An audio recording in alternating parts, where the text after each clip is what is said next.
Hey guys, Chris here, aka Brickinet, and welcome back to another review. Today we have the awesome new LEGO Batwing from the 1989 Tim Burton movie, and what a set this is. This is definitely one of the things that Joker will be saying, where does he get all his wonderful toys? And this is one of them. What a cool looking set. So it's absolutely wicked to be getting another set from the Tim Burton movies. A little bit sad that we aren't getting a Batman Returns one, because I think like having Catwoman and Penguin would have been absolutely awesome. But we have got another one from the original 1989 Batman.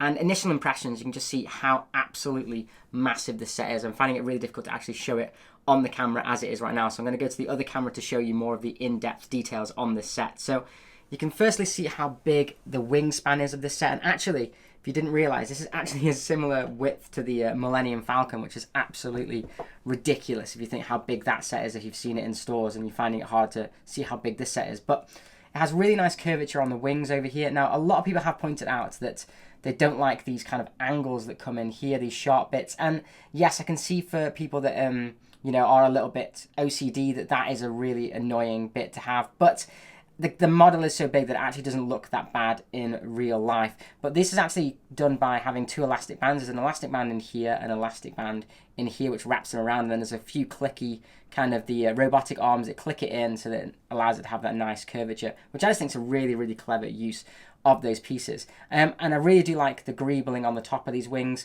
They've done a nice use of having some kind of tiles and then some studs to give it a little bit of the stud look. And then at the back here, these are actually all of those kind of the grill plates in black, which I just think looks really nice. And then some added depth by using some more tiles on top with the just to give it that little bit of angles and things. Then on the top, you can see it's just really black set, but it's actually not as black as the Batmobile. There's some dark bluish grey pieces around, which really do just add pops of detail on the set. So here we have these kind of brake rudders. I think they're supposed to be brakes or to turn the airplane. You have to let me know, because it's like kind of a spaceship-y kind of look to it. These are really nice. I love the technique used here, and these can actually go up and down. Other things that can go up and down the set are actually the Gatling guns on the side, these minigun things. These can turn up and down like that, but I don't know whether they're meant to. I think it's just really to get the angle because they're on a hinge bracket. You can also do the same with the fins at the top. Now, I don't believe they move again in the film, but maybe they do. Maybe that's kind of how it steers as well, because it's a very fast-moving kind of ship in the film. So maybe that's why it's so that it can move around and stuff really nimbly with those kind of rudders. Very cool, though. We have some more greebling kind of techniques here. These are the 4 missiles. These don't come out. They are just literally for show. This is a model. There's no play features really on the set at all, unless you kind of consider moving this stuff around as a play feature, but I don't. All the other things with the light bluish grey, you also have these kind of, these look like guns here, but I don't believe they are, because if you look at the actual plaque, which is here on the stand, it does not mention those as guns on here. It just says 4 missiles and 2 machine guns, which I'm thinking relates to these over here. So I don't know whether they're engine intakes or something. Maybe if you guys know, let me know in the comments down below, because they do look really cool, but I think they may just be intakes or something like that, or maybe even the engines themselves, although I would have thought the engines would have been these bay bits here on these sets. So there are actually 2 folding fins at the bottom of the set as well. If I just turn it around, you can see them here. And I've actually got this in one of the stand displays as it is, but right here there are 2 folding ones here, and that's if you want to put it on the floor, like take it off the stand. You don't want these to snap off, so I think that's why they can fold in as well. Maybe that's how it actually lands as well in films, but you don't really see it landing because it crashes on the actual film. But this is one way you can turn it on the stand, and it kind of pops in by this little bit at the bottom. It can also be turned around and put in the other aspect if you wanted to. So if you wanted it to be flying and see the light bluish grey stand like that, you can also have it like that as well, but I do prefer it in the other angle, although I'm going to be displaying this on the wall, which we'll get to in a little bit, but I think that's a really cool feature of this set. So let's take it back off the stand so we can take a closer look in the main compartment, which is actually the massive cockpit thing we have here. This bit is in dark trans black, which is really cool. I'm not sure if that's a new colour. I believe it is. If not, it's a pretty rare one. So it's quite nice to get it in these colours here. But you can pop it off using this fin at the back and get full access into the interior here. And this is where you can see lots of nice details. Now, sadly, these are all sticker pieces, but they do a nice job. And this set isn't too bad with the stickers. There are 11 stickers in total on these sticker sheets. So not too bad. One of them being the UCS kind of display sticker as well, so really just 10 for the model, and most of them are in this cockpit area. You have some nice use of the candle pieces here for the controls. I think that's really, really nice. And you get a similar kind of built cockpit seats, just like they had in the Batmobile as well. So it does look really, really nice and goes really well with that vehicle. Then this is kind of the only play feature here, which is actually this little bit here, this little boot or trunk, as you'll call it in America, contains a little red crowbar. Now that's to actually get into here and pull off the seats, because that's where you get access to the Technic pieces. So you can actually pull off these sides using the crowbar. You pull off this 1x4 piece right here, pull that out, and then you can also pull out the yellow one as well. And the seat's really easy to put that together if it does fall apart. If I can get it out on camera, like so.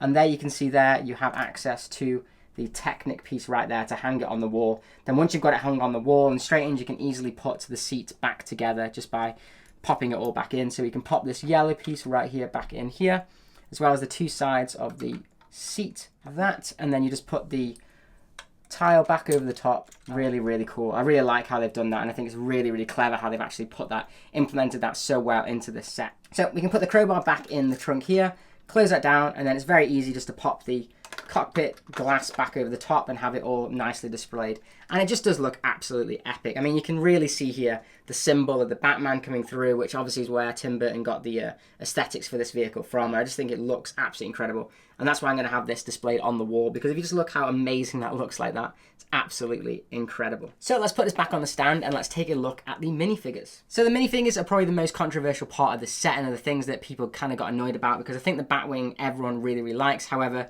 the minifigures, they could have maybe done a little bit better. So let's start with the main problem for this set potentially, which is Batman. Now don't get me wrong, this Batman figure is probably one of the best Batman figures we've ever got. The variants, he's really, really cool, and he's super expensive on Bricklink, so it is really nice to get him in this set. He has the hard rubber plastic for the cowl as all in one piece, so you can't move his head or anything, but he's just an epic, epic figure. However, this is the one that you get in the Batmobile, and a lot of people that have this set are probably going to have the Batmobile as well, because that's probably the more iconic vehicle from the actual movies. So I feel like this is kind of a missed opportunity. It would have been really nice to have had either a damaged one where he kind of has a damaged suit or something after he's crashed the Batwing in the film, or if we'd had a Bruce Wayne, that would have been absolutely amazing to get a Bruce Wayne variant of actually a Michael Keaton Bruce Wayne, which would have been really nice as well. However, now when you display these together, they both have this matching stand. You're going to have two Batmans in that display, which is a little bit weird in my opinion. But going on next to the best minifigure in this set, which I think is the Mime Joker. This is just so interesting that LEGO actually made this set, because he even comes with the quill, which is actually, he stabs a guy in the neck with that in the film, so that's quite a brutal thing to have in a LEGO set. But he's a really nice minifigure. I really like this black and white theming that they've done with him, really, really cool. He has this the dress piece at the bottom, which is to make the suit look a little bit longer on the back, which I think is really, really nice. He has no side leg printing or arm printing, but I think that's okay because the cape kind of covers up the side leg printing anyway, and he does have boot printing, which is really nice to see. And also the arm printing wouldn't be necessary because he is wearing a suit jacket. But I really, really do like this figure. He is a great one to add in the collection, and definitely I think he's going to be the most desirable one in this series for this set. And then next we have the most controversial character, which is Lawrence, or as the LEGO guys call him, the boombox guy, I believe. Here he is. Now he is from a couple of scenes in the film. One of my favourite scenes actually in the film, which is the museum part where they start destroying all the art, and he's the famous voice at the beginning of the song by Prince called Party Man. Go and check that out. He goes, Lawrence! Yeah, that's the kind of the character from that. But I think they've done a really great job with him. I think his sunglasses look absolutely awesome, and his handlebar mustache looks great. And his torso is arguably the best one in this set, because he has this really nice arm printing of the Joker cards on the side. He's got some really nice, really subtle details in his coat, like the fur at the top of the jacket, as well as the Joker badge, which is absolutely epic. And then he has really nice back printing as well. The legs have no printing at all, and the boombox is pretty much just the standard boombox in this light grey. I don't know whether that's a rarer piece or not, but actually the one in the film is black, so it isn't actually accurate to the film. But pretty cool anyway, and it is nice to get him, but I think people wanted to get the main henchman of the Joker, which is called Bob, but we just didn't get him as a minifigure this time. Maybe if they do Batman Returns, he might be in that, I don't know. I really hope not, though, because I really want to get a Catwoman and a Penguin if they're going to do the Batman Returns set. Okay, so what are my overall thoughts on this set? Well, personally, I think this is absolutely incredible set. It's great that we're getting more sets from the 1989 Batmans. They're the ones that I grew up with way before the MCU and the DCU and all that stuff. these were the films that were my superhero films. I think the Tim Burton imaginations of the Batman are absolutely incredible, and I really do like having this. I think it's going to be a great one next to the Batmobile, which I have still yet to build. I think this is a really decent price actually for this set, £180. It's not too bad in the UK, and it is £40 cheaper than the Batmobile, so not too bad there. However, it didn't come with any gift with purchases for like the hardcore fans that get this straight away, which I think is a little bit annoying because last year they had that amazing Batmobile, which I missed out on the promo. It would have been really cool to have got a smaller Batwing to go with that, but that's not really complacent of this set itself. I think it's a great one to go with it, and I love the use of the fact that you can mount this on the wall. It's definitely something I'm going to be doing, and maybe getting some custom lights. So if you want to see that, definitely subscribe, because I'll be doing that at some point and showing that off, as well as probably putting custom lights in the Batmobile as well. As for this set as a whole, I think it's a great one. I definitely would recommend it. However, if you don't have much room to display these sets, I would definitely think about finding somewhere you can mount this, because it is a really, really wide set. As you can see, I can barely get it in on my usual camera angle here. But yeah, I think this just looks really, really cool. If you don't like the look of it, obviously from here, you're not going to enjoy the set, because this set doesn't have much playability features, as it's not meant to. It's meant to be a kind of UCS looking model. I really do hope that this isn't the end of the 1989 style Batman sets. I would love to see a Batman Returns set with the Catwoman and Joker. I think I mentioned that about 20 times during this video. But I think it would be really cool if we maybe went to the Bat-Sub next year to have another one of these iconic vehicles from that franchise. But the figures are probably the bit that lets it down the most. I really love the Joker Mime figure. However, the Batman is a repeat, sadly, and the Lawrence figure is cool, but he's not the one that we wanted. But he's a pretty decent minifigure to add into this collection, and he's probably better than the Vicky Vale one that we got last year in the Batmobile.